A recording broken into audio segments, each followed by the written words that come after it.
Assalamualaikum warahmatullahi wabarakatuh. Saya Dini Makfirah dari kelompok 3 ingin mempresentasikan hasil makalah saya yang berjudul Nikah Syigar, Nikah Tahlil, dan Nikah Mut'ah. Yang pertama yang akan saya bahas adalah nikah syigar. Kata syigar berasal dari bahasa Arab yang memiliki arti mengangkat kaki dalam konotasi yang tidak baik, seperti anjing mengangkat kakinya waktu sedang kencing. Dalam arti yang lebih definitif, arti nikah syigar terdapat di dalam hadis Nabi dari Nafi bin Ibnu Umar muttafaq alaih yang dikutip oleh Syan'ani dalam kitabnya Subul al-Salam, yaitu seorang laki-laki mengawinkan anak perempuannya dengan ketentuan laki-laki lain itu mengawinkan pula anak perempuannya kepadanya, dan tidak ada di antara keduanya mahar. Yang menjadi mahar dalam bentuk pernikahan ini adalah bentuk perbuatan yang menikahkan anaknya kepada seseorang, yang dalam arti lain kehormatan anaknya dirasakan oleh orang yang mengawini itu. Nikah syigar disebut juga dengan istilah tukar-menukar karena dalam pernikahan tersebut terjadinya tukar-menukar seorang perempuan untuk dijadikan istri. Syekh Taqiyuddin berkata, telah jelas bahwa Allah melarang nikah syigar karena di dalamnya ada syarat bahwa wali dari wanita tersebut harus menikah dengan anak wanita sang suami dengan hanya meminangnya saja. Dia hanya memandang dari segi maslahat untuk dirinya saja, tanpa memandang dari segi syahwatnya. Padahal mahar adalah hak bagi seorang wanita yang akan dinikahi dan bukan hak wali dari wanita itu. Sedangkan dalam pernikahan syigar, kedua anak perempuan yang dinikahkan oleh walinya itu sama sekali tidak menerima dan merasakan mahar dari pernikahan tersebut. Sedangkan mahar itu adalah hak perempuan yang dinikahkan itu, bukan untuk wali yang menikahkannya. Hukum nikah syigar, ulama bersepakat bahwa hukum nikah syigar adalah haram karena telah ada larangan yang jelas dari Nabi SAW, dan Nabi pun menjelaskan ilat hukumannya itu, yaitu tidak terdapat mahar dalam pernikahan tersebut. Sedangkan mahar itu merupakan salah satu syarat dalam pernikahan. Karena yang menjadi halangan adalah tidak disebutkan mahar, seperti yang telah disebutkan dalam akad pernikahan mengenai mahar, seperti saya nikahkan anak saya kepadamu dan kamu nikahkan anakmu dengan saya, dan mahar adalah masing-masing sekian. Mengenai hal ini terdapat pandangan di kalangan para ulama seperti yang telah disebutkan oleh Ibnu Qudamah yang mengambil pendapat Imam Syafi'i dan Imam Ahmad yang menyatakan sahnya pernikahan tersebut. Contoh nikah syigar adalah saat seorang laki-laki berkata ijab kepada laki-laki lain, yaitu saya nikahkan anak perempuan saya bernama A kepadamu dengan mahar saya menikahi anak perempuanmu yang bernama B.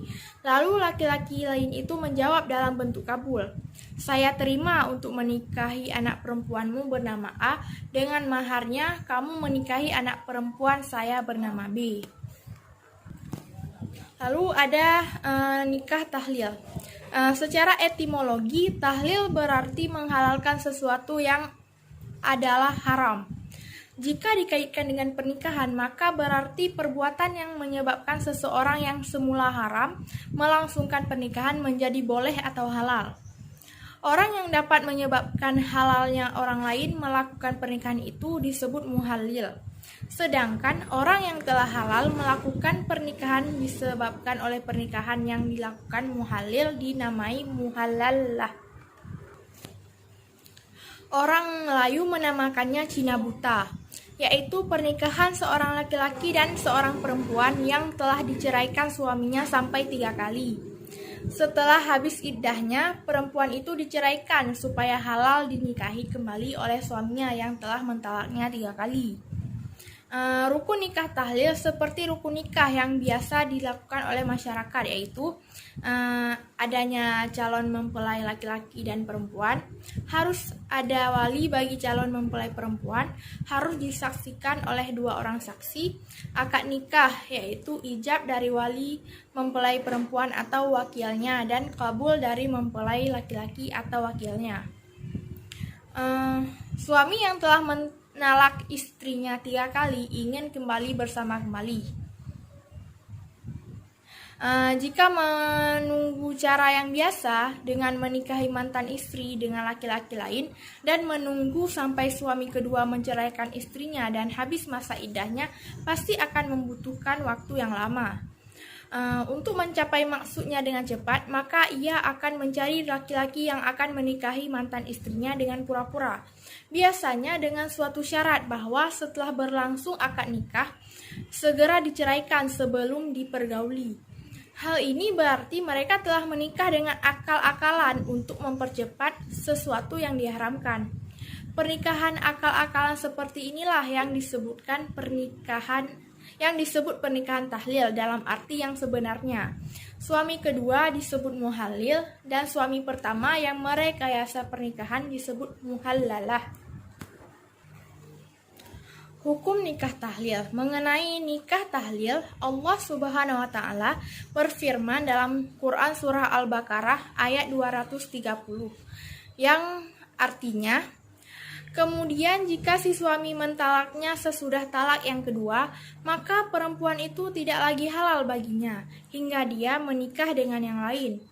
Kemudian, jika suami yang lain itu menceraikannya, maka tidak ada dosa bagi keduanya atau bekas suami pertama dan istri untuk menikah kembali jika keduanya berpendapat akan dapat menjalankan hukum Allah. Itulah hukum-hukum Allah diterangkannya kepada kaum yang mau mengetahui.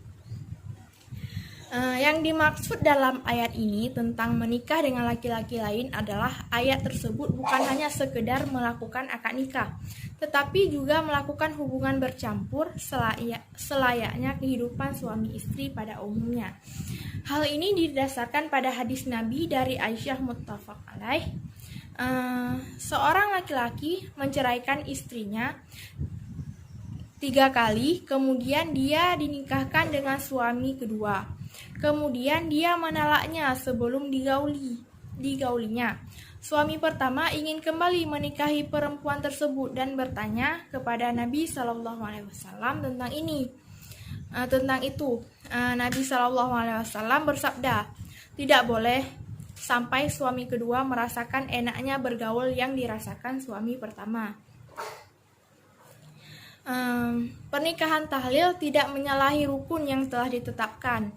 Namun karena niat orang yang menikahkan tidak ikhlas dan tidak untuk maksud sebenarnya, pernikahan ini dilarang oleh Nabi untuk pelakunya, baik laki-laki yang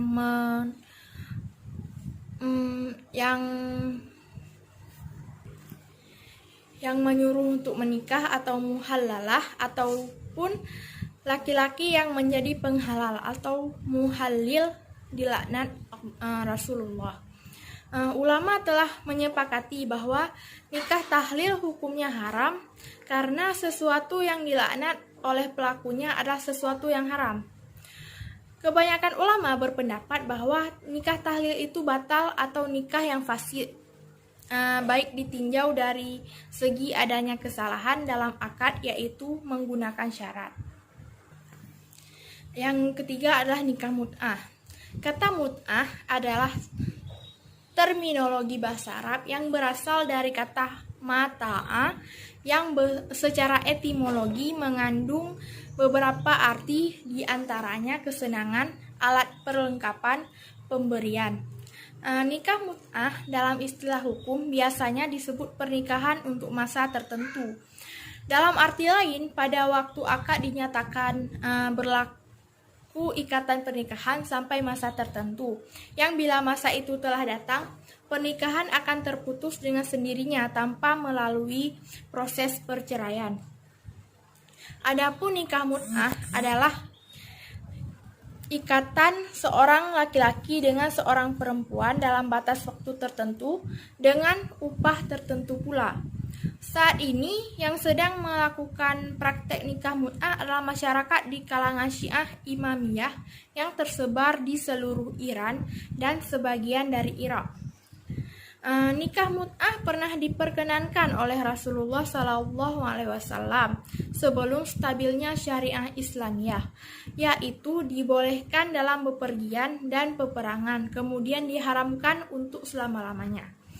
Dibolehkannya nikah mut'ah pada waktu itu karena masyarakat Islam waktu itu masih dalam suatu perjalanan yang diistilahkan dengan masa transisi, yaitu masa peralihan dari jahiliyah kepada Islam.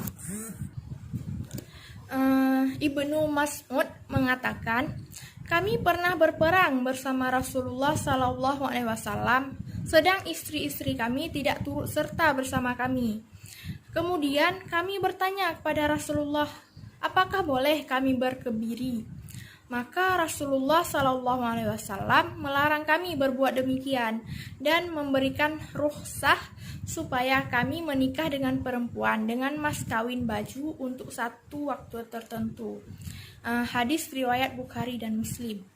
Dengan demikian dibolehkannya nikah mut'ah adalah sebagai suatu jalan untuk mengatasi problema yang dihadapi oleh kedua golongan tersebut dan merupakan jenjang menuju diundangkannya hukum pernikahan yang sempurna, yang dimana dengan hukum tersebut akan tercapainya seluruh tujuan pernikahan seperti terpelihara diri, ketenangan jiwa, berlangsungnya keturunan, kecintaan, kasih sayang, dan luasnya daerah pergaulan kekeluargaan karena pernikahan.